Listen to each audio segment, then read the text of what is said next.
7 months ago, I quit my full-time job to become a full-time game developer. And one of the things I've thought about, because this is my second time doing it, which means the first time I failed. But something I keep thinking about is that failure is an option. In fact, it's probably the most likely outcome given how hard it is to make games, or how hard it is, if you think on a broader scale, to start your own business. It doesn't have to be making games. My business is just going to be making and selling games and sharing content with you here on YouTube or over on Twitch. And because failure is a likely option, something else I've thought about is the risks involved with such a decision. If you took a step back and you said, Aarimous, is this a risky endeavor for you? For me, no. Given my context, given my life, given how I view risk and where I am personally in my life, this doesn't seem like a risky thing to do.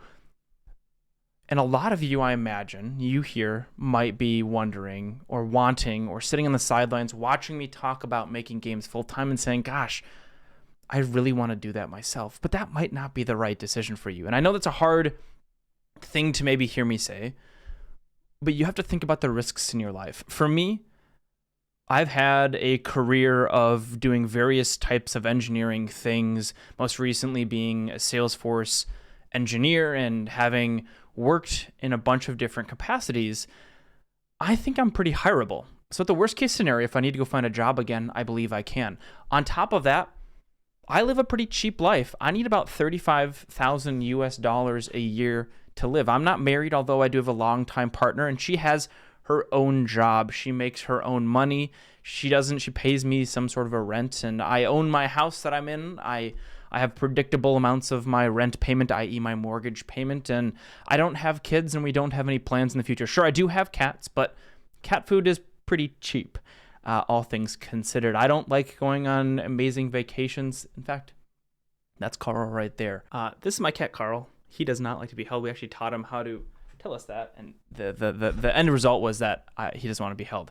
I don't take sponsorships on this channel right now because I just want to make content that is honest and genuine and something that can maybe teach you some perspectives of life. Not that you need it, but if you do need it, I'm here for you. But if you do want to help support the channel any further, go check out Hexagod. It is in a demo phase. Your feedback is invaluable. And even if it's not your type of game, please consider wishlisting it to help the Steam algorithm push it to players who might want to play it and purchase it once it's available early next year. And I used to think, and I've talked about this in a few videos, that risk was some sort of equation you could put into, and it's really not. It's a gut feeling.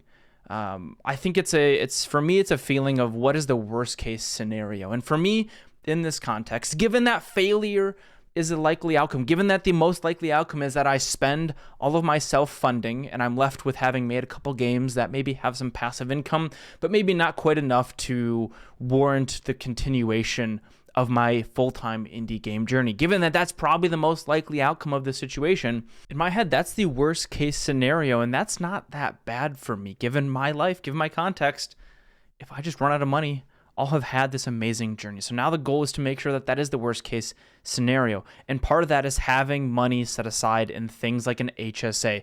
That's a health savings account, a bit technical, but that is something I can use to pay for my medical expenses. I have medical insurance so that if I do get into a car accident or if I do need some sort of surgery, I'm not screwed. I'm not strapped and I don't ruin my financial future because all of a sudden I have $100,000 in medical expenses. But that might be different for you. You might have a family. You might have people who are relying on your income. At the end of the day, a job is just that. It is an exchange of your time for some money. I guarantee if they stopped paying you, you'd stop showing up. Just like if you stopped showing up, they'd stop paying you. But you might have that job for that income because you need to make sure your kids are fed or that they can go and be a part of sports, which are super expensive.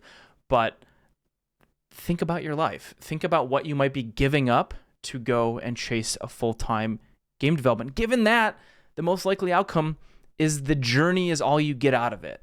And I think for me, the journey is the best part. I'm having so much fun and enjoyment in trying to figure out how to craft a game that is fun to play, that I want to make, that I enjoy making, that I can make, and that people will want to buy. That is not an easy thing to do, and it's really, really enjoyable for me. So even at the end of the day, if I spent my full studio funding, which this time around is about like $40,000, if I spent $40,000 on this journey, basically just paying myself to live, and I get to be my own boss, I get to pick my own hours, I get to pick what I work on, I get to control my whole life. If I'm left with that, I'm okay with that. So maybe becoming a full-time dev isn't for you. I think game development is an incredible hobby. Having done the hobby for a couple years before I did become a full-time developer, the first stint was a bit of an accident, but this second time that I started back in March, this is a very intentional decision. This one feels a bit more realistic, and it also feels more realistic because I can become a profitable business. Now, the company is making money, and there's a previous video talking about all of that, kind of the 6-month mark, but it might not be for you, and that's okay. You can sit by, you can watch me do it, you can see me make the mistakes, and maybe someday it will be for you. But there's nothing wrong with being a hobbyist game development. Nobody knows what we're doing, period.